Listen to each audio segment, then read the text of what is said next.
ស័យរួនរាល់ថ្ងៃគ្មានប្រមល់ទុំហើយគ្មានទាំងឃ្លាំងគ្មានទាំងចង្រង់ព្រះមិនដែលទុំឲ្យវាស្លាប់ឡើយ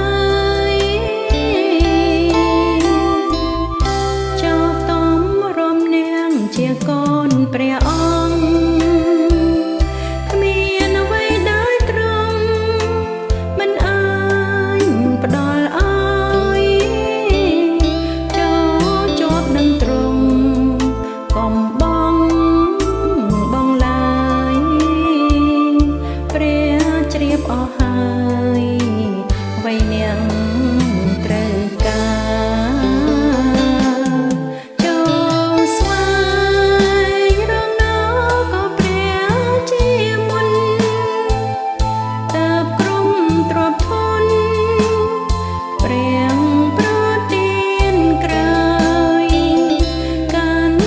សុចរិន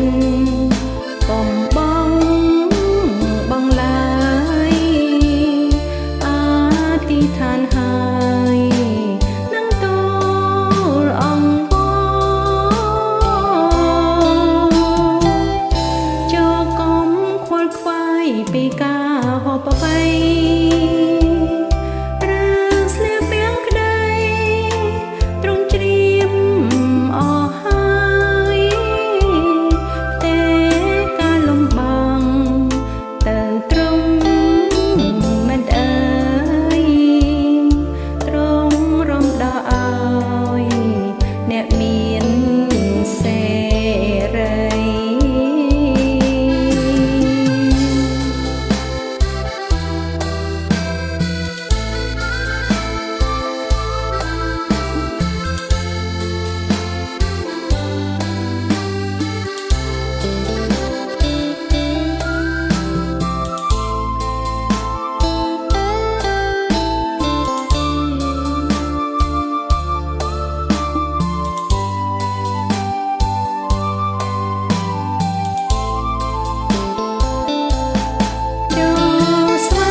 ចរិន